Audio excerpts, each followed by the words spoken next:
Welcome to the Spotlight on Indie author interview series. Today we're chatting with Iseult Murphy, a Catholic Irish multi-genre author. Her writing combines dark themes with a dose of humor to entertain and bring a new perspective on the complexities of life.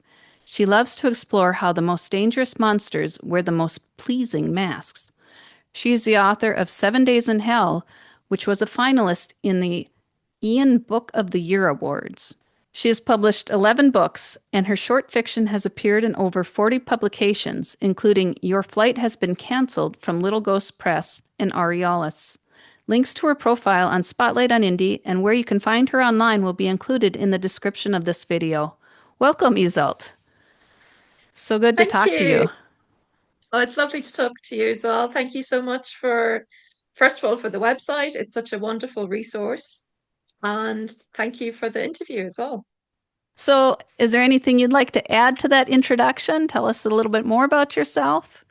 So I am a horror writer, but I also write science fiction and fantasy. And my first full-length fantasy novel's coming out next month. So that is exciting. So, in the information you gave me, you mentioned coming from a large Catholic family. How has that influenced your writing? Because you mentioned that it plays a part in a lot of your stories. Oh, it does, yeah. So I'm the youngest of 10 children. And my mother loved reading and writing. She published children's books, 5 children's books when I was a teenager. And she wrote several science fiction books because I love science fiction. I was always asking her to write science fiction. So she wrote them. But at the time, speculative fiction wasn't big in children's books. I mean, now it's huge. But in the 90s, it just wasn't. It was all realistic stuff, contemporary stuff. So her children's books were school stories for girls. So I grew up in the environment where writing and reading was like breathing. And it was wonderful having so many older siblings who, they'd read the classics and they'd pass them down to me. And I was kind of unusual because I loved horror. I don't know how that happened because we weren't a horror household. There weren't any horror books to read.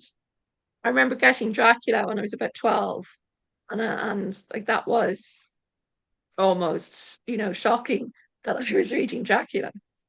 So I don't know how that happened, but I always wanted to read other Catholic authors.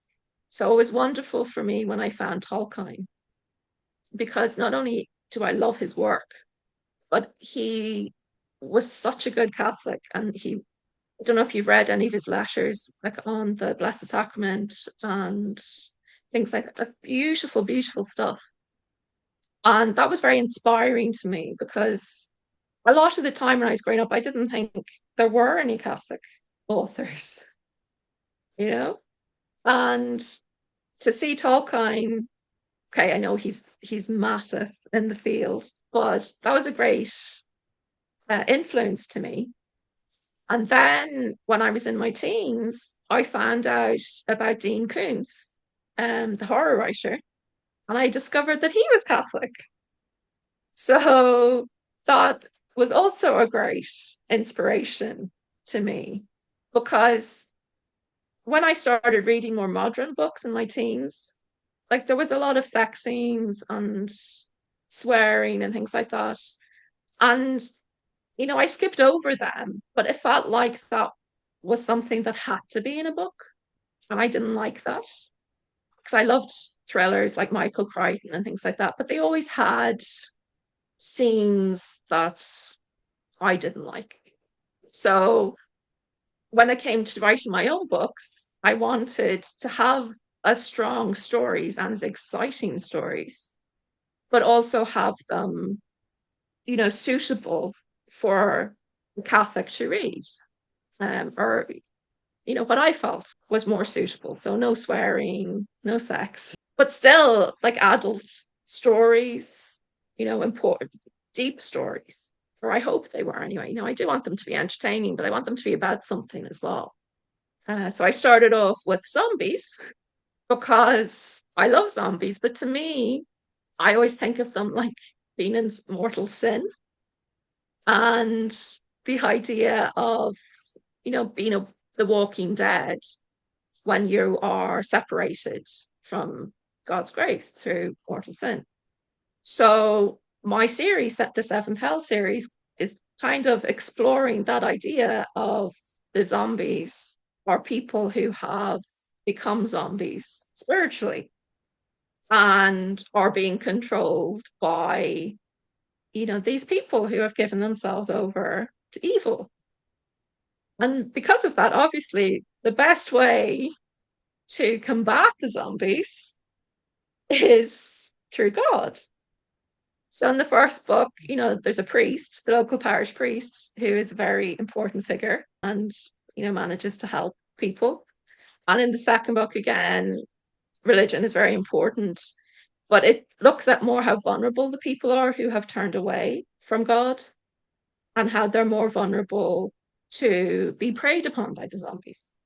So the series will continue next year, and there's going to be these monks who are very important in trying to save the country because it's set in Ireland and the zombies are spreading. So these group of monks are trying to stop the zombies from spreading. So it builds with each book. So, how many books are there in that series? So there are four main books, or there will be. They haven't all been published yet. And then there's two prequel books which go into ancient Ireland for when the zombies first arrived. And then the second book has a choose your own ending. So there's two books then follow if you chose one of the endings over the others. So there's 8 books in total, or there will be 8 books in total. And how many are there right now available There's for? two. Okay, so there's two. And then you have one coming out soon, right? Yeah, it'll be out next year. Next year. Okay. Oh, of the Seventh Hell book, yeah, next year. Okay. And is that one written? Is it in the process of editing? And where is that in the stage? So it's written, and I had initially planned to publish it a few years ago, but I have terrible imposter syndrome, and I keep on writing my books and then not publishing them. So I've decided to complete the series, get them, edited, and then start releasing them about 90 days apart next year. Oh, That's the okay. plan. So how many do you have written then that haven't been published yet? Oh gosh, I have about 5. Oh, okay. So readers who read the one that's out now, basically once you start publishing the next books, you're going to have a bunch of them pretty close together so that they don't have to wait so long. Yeah, and it'll be good because the first one was published in 2020, so they've had a long wait. Oh, but you took the time to finish a lot of that. Yeah. So I'm sure they'll appreciate that. Do you want to tell us a little bit about the main character in that? And you told us a little bit about the world building, but then what about the story I mean, without giving away spoilers, obviously, since you got 5 coming up. So we don't want to get too deep into that. But what about for the one that's out now? Tell us a little bit about the main character and maybe hint a little bit about what's to come. Well, the main character is Vicky Murta, and she's 20 something, and she doesn't realize that there's this zombie underworld in the country, and she goes on holidays. She goes on a vacation down the country to South Catering Cottage and is rudely introduced to the zombie darkness that's going on. And her story is really how she grapples with, first of all, just surviving. And then the second book, she's very traumatized by what has happened. She doesn't want to leave her apartment, and she sees zombies everywhere, but she doesn't know whether they're real. or it's, her trauma and her imagination. So she befriends a veterinarian called John. So what happens in the books going forward is John becomes the main character if you've chosen one ending, and Vicky is the main character if you've chosen the other. So he also is going through this discovery of zombies in Ireland, but he takes a very different route to combating them. He wants to be more active in stopping them, while Vicky initially is more, I just want to survive. And because of that, John gets much more involved with the people behind the zombies. And he is tested in how to keep his morality when he has people telling him this will be for the greater good. While for Vicky, it's about her not giving in to despair because she doesn't really know how she can combat what she thinks is a growing evil. So for her, that's definitely she's tempted to give up and to feel despair and to avoid things and to hide. While John is much more tempted to be like, well, yeah, this seems like the wrong thing to do, but actually it's the right thing to do because it'll help people. And he has to, see, does that really make sense? And luckily for him, his family, he's very much supported by his family, who are always saying to him, John, you can't do that. But he's still, you don't always listen to your family. So that's his struggle. And their stories do intersect. I So, how can't did say you? what happens. Right, and I don't want you to give anything away because obviously the readers need to discover that for themselves. Yeah. So, how do you have this organized? You said it depends on which character readers choose to follow. Do you have one book as one character, one book as another character, or do you have each book split up? How do you have those organized? Okay, so in the second book, which is 7 Weeks in Hell, which is out now, available now, at the end, the reader chooses. So you're given a choice. So something happens, and it goes, well, if you want this to happen, or if you want this choice to be made, go to this page. And if you want this choice to be made, go to this page. So different things happen depending on which choice or which action you choose. And because of that, then the following books respond differently. So if you say, I'll just say action A, that means you want to read on Vicky's story because she remains the main character. And if it's action B, then the next book is John's story and he becomes the main character. But I'm not saying that they are in the other books. It's just they're not the main characters. I'm just trying to envision this. Is it like a choose your own adventure where things can go different ways, or is it more along the lines of where it's following one character and the other character's story is going on too? I mean, I'm trying to conceptualize this here. So it's a bit like Choose Your Own Adventure. It originated from I had thought I would write the sequel as a play. And at the end of the play, because at the time I was doing a lot of acting, and at the end of the play, I was going to have the audience decide. So Vicky's given this ultimatum at the end of the book. And the idea was at the end of the play, Vicky would be given this ultimatum and the audience would decide what happened next. So when I decided to actually to write it as a book, and a lot of things changed because obviously plays and books are very different. But I thought, oh, I'll keep this in. It'll be like choose your own adventure. So you get to the end of the book and you can decide.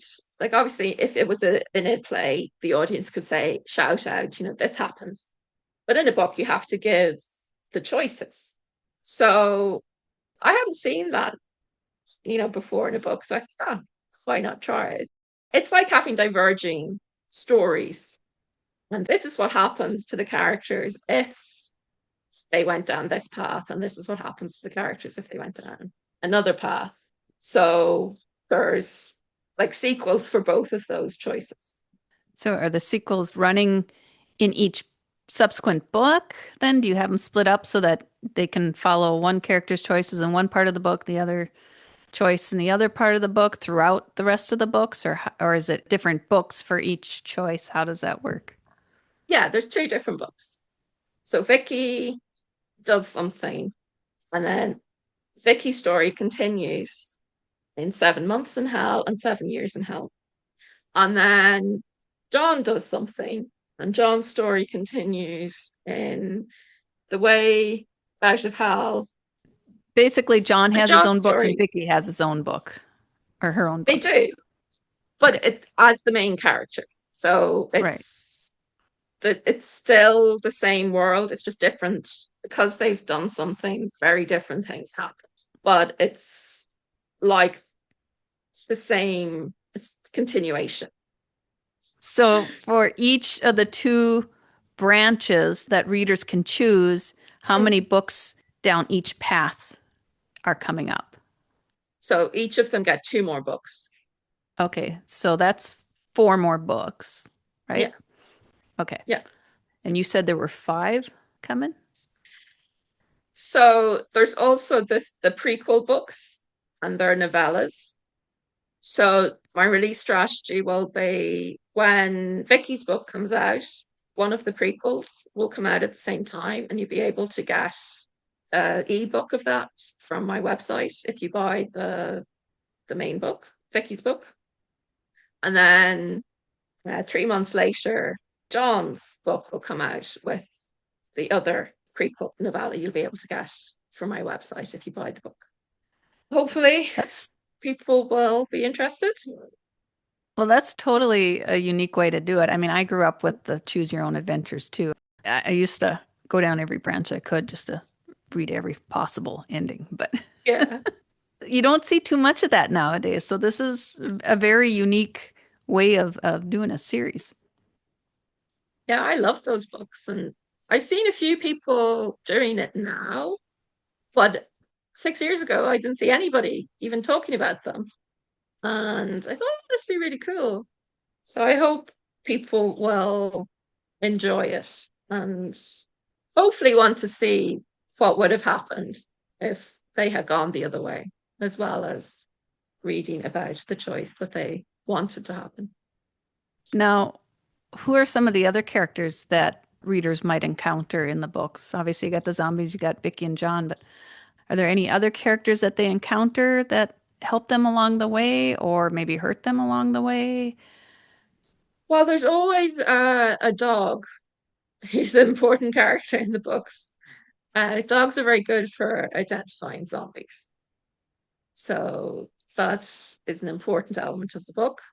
In the first book, Father McBride is a priest who really helps Vicky. He isn't in the second book, but he's going to come back in the later books.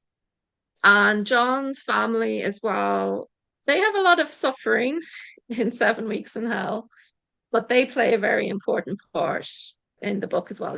They are great support to John. So, they help him with his plans to stop the zombies taking over Ireland. What has happened so far that you can reveal, of these first two books? What kind of a setup have you established for anyone who hasn't started yet? Okay, so in the first book, you meet Vicky, and really it's a bit of a slow burn. She goes on vacation to this little town or little village, and these weird things start happening. And this was actually inspired. I went on a self-catering holiday with my sister, and into this tiny, tiny little rural place down the country. And every night that we heard these roars across the fields, and really sounded like there was a stadium, somewhere nearby, and there was like some kind of match was on, and people were cheering. That's what it sounded like. But this was like midnight, 1 o'clock in the morning. And it was really weird as well because there were no street lights. It was lovely. There was very isolated place. It was really nice. But when we went outside at night, because I had my little dog with me and I take her out at night, and it was so bright. Maybe this is just in a place where you can see the stars. I don't know, but we couldn't even see the stars, but it seemed like the sky was glowing. So it was really odd. And that inspired the 7 Days in Hell because I thought, what could be causing the roars at night? And, for me, that became zombies.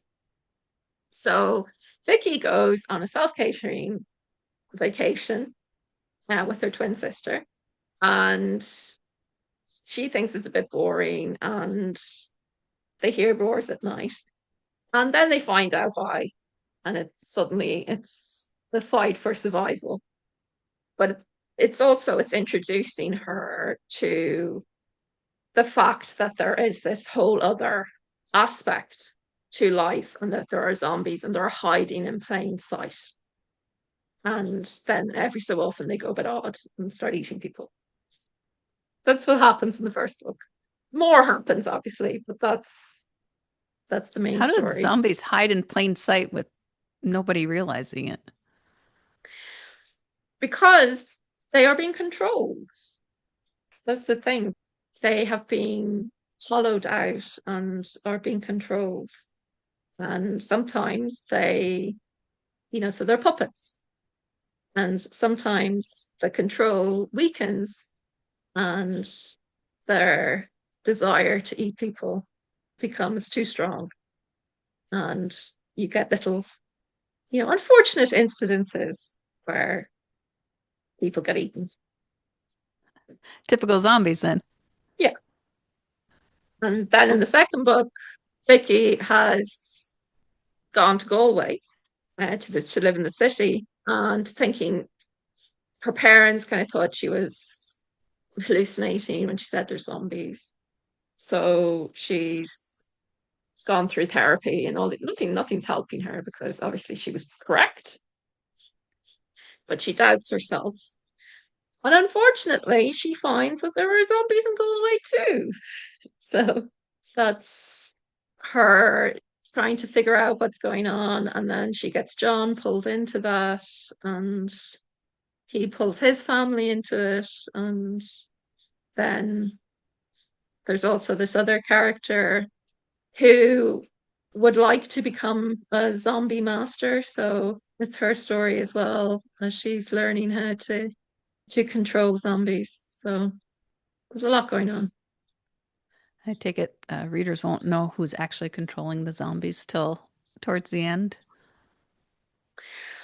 Well, in the first book, they don't know till towards the end. But in the second book, it's right at the beginning. You find out Oh, okay. I don't the want you to say battle who it lines are is. drawn. You mentioned dogs can see them, but do dogs play any important part, or is it just a matter of people notice their reaction?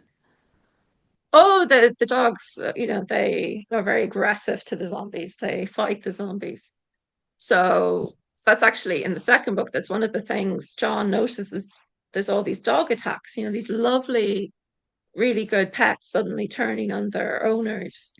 And because he's a veterinarian, they get brought in to him to be put down. And he's like, what's going on? This is really odd. And the dog seems really solid and really nice. He doesn't understand. There doesn't seem to be an aggression problem. So he's thinking something really weird is happening. And then the apartment where he lives across from Vicky, his landlady has a dog. And the next thing, the dog is attacking her daughter. And, he steps in and he intervenes and he goes, you know, something really weird's happening here. And I don't want this dog to be put down. Like, she's a lovely dog. I'll take her and I'll try and rehab her. And that's when he hears from Vicky. He's like, well, actually, her daughter's a zombie. So he's like, "Ooh." And because he believes the dogs, he doesn't immediately discount what she's saying. Because, I mean, it sounds crazy. But he goes, oh, there's something going on here. Because all these dogs know something. or something's happening to them. So maybe she's right. What inspired you to include a veterinarian and dogs in your stories? Well, I love animals and I really love dogs. I love cats. I love all animals. I would love to have been a veterinarian. Unfortunately, my health meant that I was not to be, but I like writing about them because it's something I'm very interested in. It's something, I've read an awful lot about. And when I was a teenager, I spent some time, interning at a vet's. So I really love it. And so I wanted to write about it. And it's a great way to bring animals into the story as well, to have somebody who cares for them and looks after them. And I love writing about animals, so that's why I wanted to have them in it. Like my other book, I have another book about zombies, which has got a zombie hedgehog. So I love writing about animals, and I try to have them in all my books. And that's why, John had to be a veterinarian because he had to see that something's happening with the animals and also that he would trust them. Do you have any animals or in your household? I do. I have a dog and I have two cats. I have So, at the moment, I have one of my cats is lying on my feet. My dog is lying under my chair.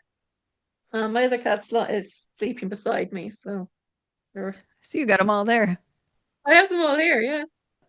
I want to get on with your other books because you have 11 books according to your bio. So I know you've Mhm. got more than just zombie books. And you mentioned the hedgehog. So tell us a little bit about your hedgehog story and how that came to be.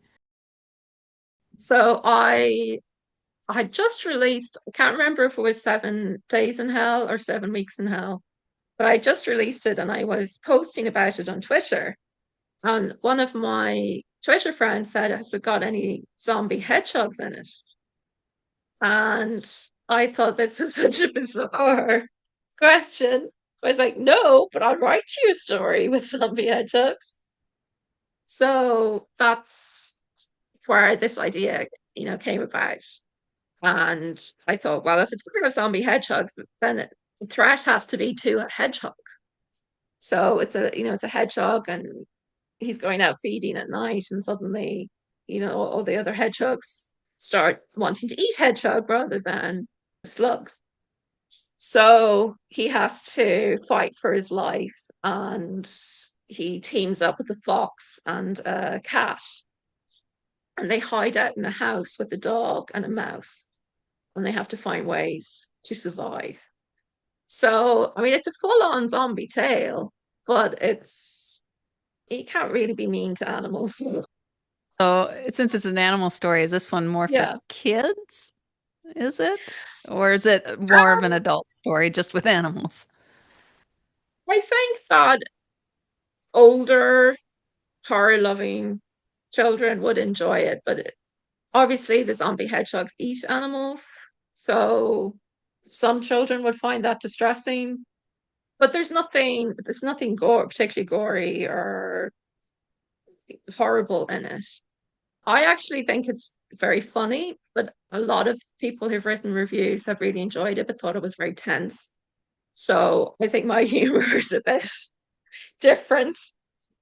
But I wrote it for adults, but there's nothing in it that would stop, I would say, 12 up from reading it, particularly if they are interested in, middle grade horror and things like that. Oh, there's a I lot of know. kids that like that kind of stuff in that middle grade Yeah. age. And I would like my books. I do write them for adults, but I would like anybody to be able to read them. Oh, I know when I was a child, I was reading all the classics.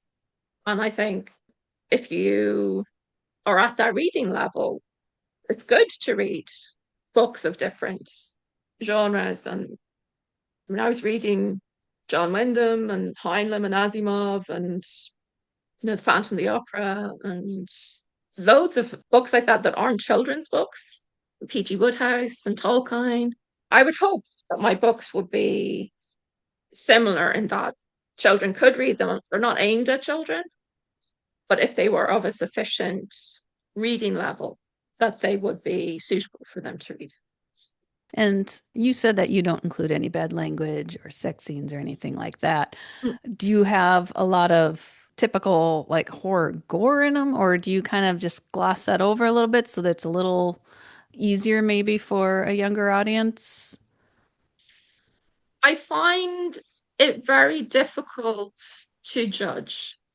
I don't go to extreme horror levels. Personally, I'm not a fan of extreme horror or extreme gore. But at the same time, I've had people who call my stories cozy, like who've called my books cozy horror.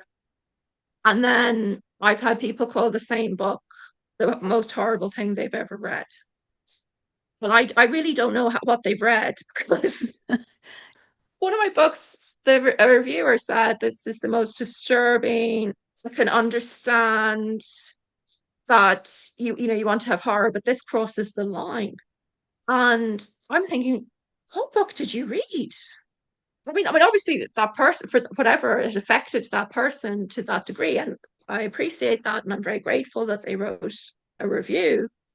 But I am genuinely baffled by what part of the book was crossing the line for them because it's a dark book. There's no graphic descriptions whatsoever.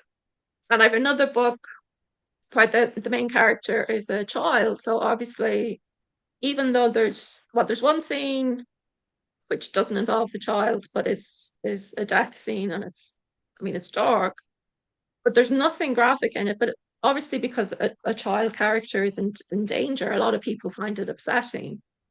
Hmm. So I suppose I try not to be graphic, but depending on the person, that can affect them more, or other people think, oh, it's really sweet. Yeah, everyone's got a different perspective that they bring when they read a book. So you never know what the readers are going to think about it. In your bio, it says you have short fiction in over 40 publications. So how long have you actually been writing? Oh gosh.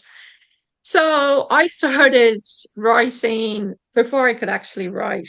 I remember I used to copy out what I thought were words into copybooks, just going by the picnic, like how words go up and down. I thought this is writing because I'm copying out these words. I mean, it was pictures, but to me, that was I filled a page with words, and then I used to dictate my stories to my siblings.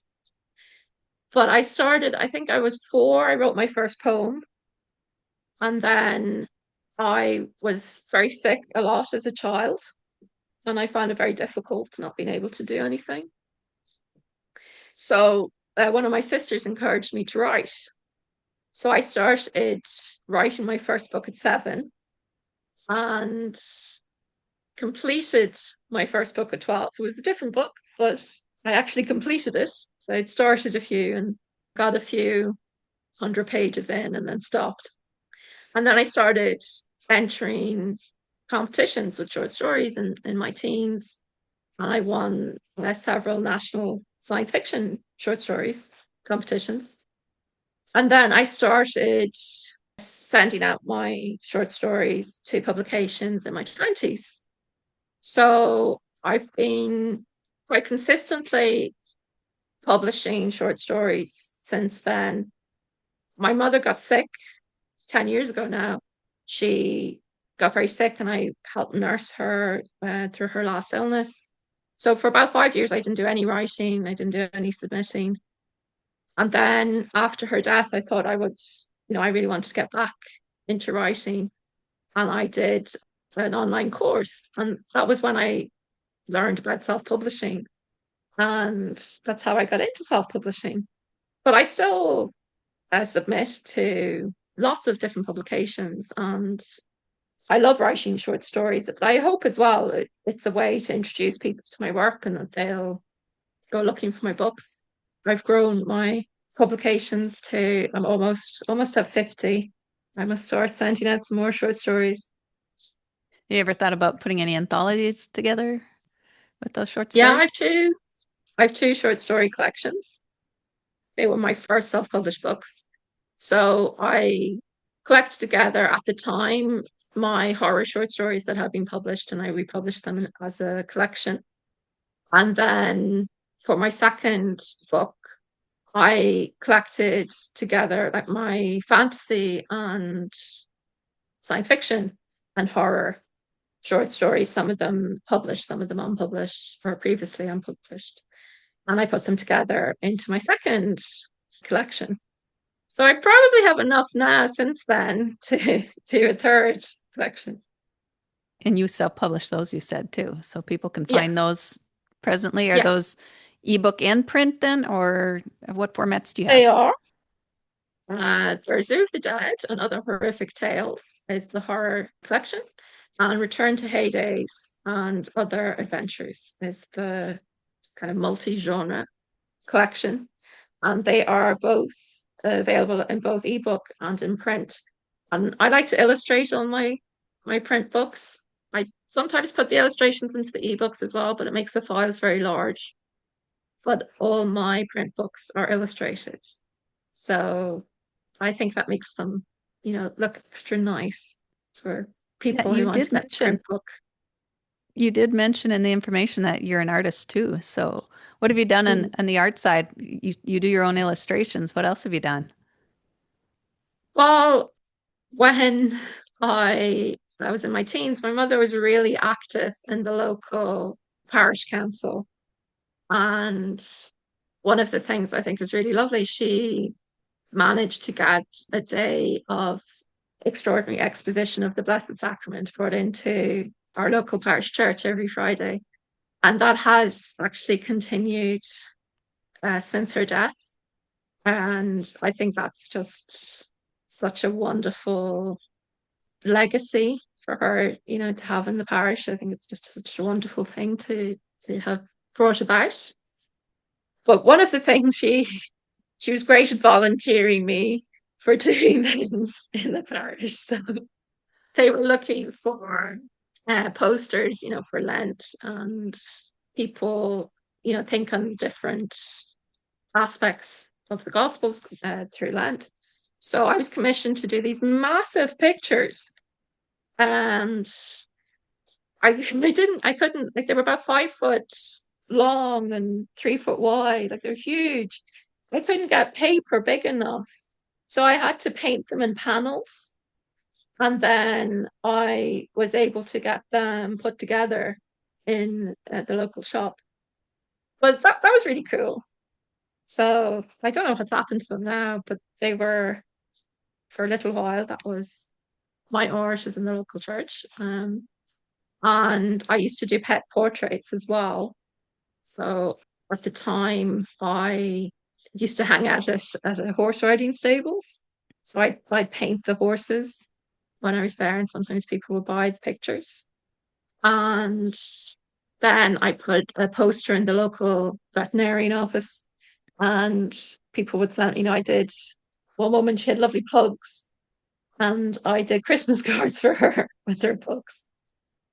So again, when my mother wasn't, when she was ill, art was another thing that I just didn't have time to do when I was looking after her. So I've got back into art now and I illustrate my books. And last year I illustrated an author friend's book for her. And I've sold some front covers for publications as well. So that's something I hope to do more of. Multi-talented. That's And something that I, my sister was a Trisha Murphy was her name. Was a wonderful artist in Ireland, and her art is in a lot of places in Dublin. Unfortunately, she passed away a few years ago, but she was a great at encouraging me in my art. And when I was a child, I used to make like little earrings and brooches and things like that out of polymer clay. And she would take them to her when she did art fair, and she'd take them and sell them for me. And that was really nice of her. wow. So you got like this whole artist talented family there Mm. right there. The writing, Yeah. the artwork. That's really neat. I think I was kind of extra blessed being the youngest. So there was 20 years between me and my oldest sister, and there's 7 years between me and my next sister in line. So I got a lot of benefit from, having older siblings who were keen on looking after me and teaching me things and having me involved and stuff. So that was amazing.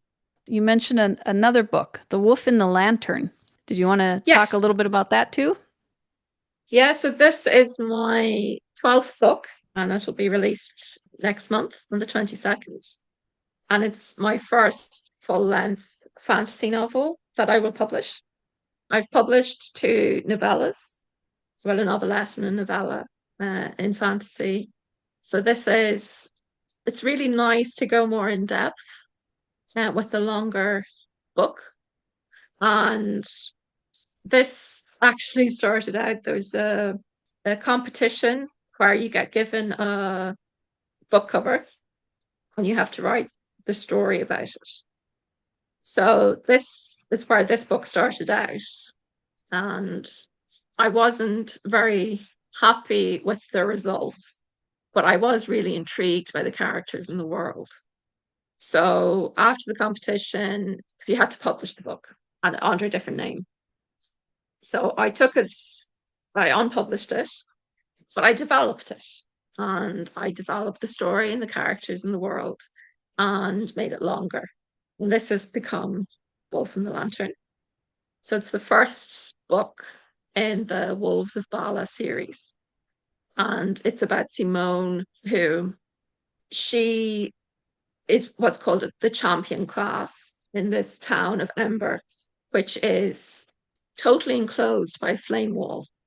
So centuries ago, the flame wall was somehow raised. Nobody knows how or by who, but they know that it was done to keep the monsters that lived outside Ember, to keep them out of the town so that they could survive. So Simone works as a champion who are the only people who are allowed to work with magic.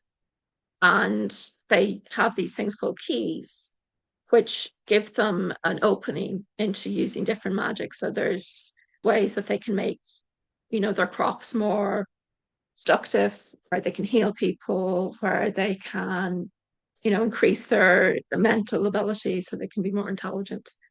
But the other people, if you're not a champion, you have to ask a champion to help you to work magic. So you either have to beg them or be able to, beseech them to help you, or you have to pay them. So Simone, obviously, she works very hard. She is a kind-hearted woman.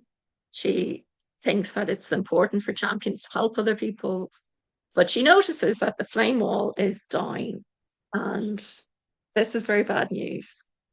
So one day, a wolf comes out of a lantern and says to her, "We have to fix the flame wall, and I can show you how." And this totally changes her world because nobody knows how the flame wall works.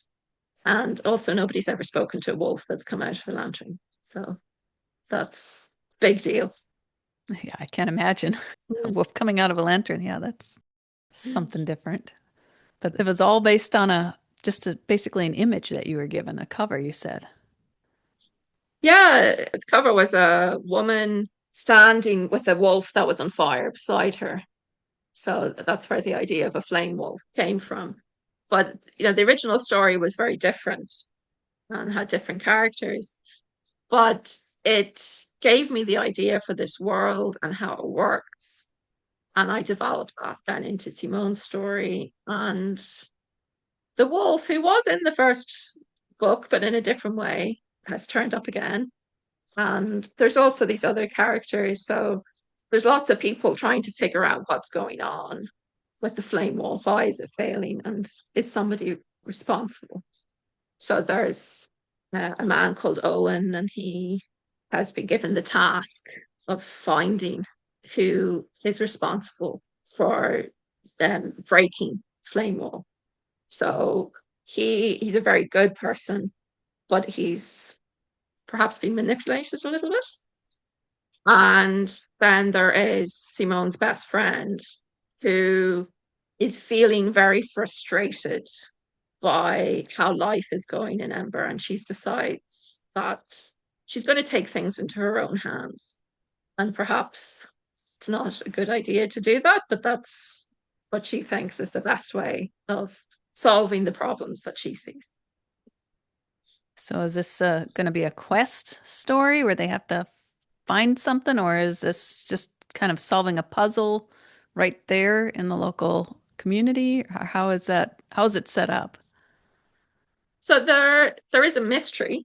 Okay. So there's a mystery element to it because something is causing the flame wall to fail, or someone. So there is that mystery as into what's going on. But Simone also has a quest because she has to find three keys to save the flame wall. So there is that aspect of her finding that, but then there's also the mystery she has to uncover. And that one's coming out when? So that will be out on September 22nd. Is there anything else you wanted to add that you'd like readers to know or listeners to know that might be readers? I can't think of anything. Well, then thank you, Iseult, for chatting with us today. It was nice to learn about you and your books.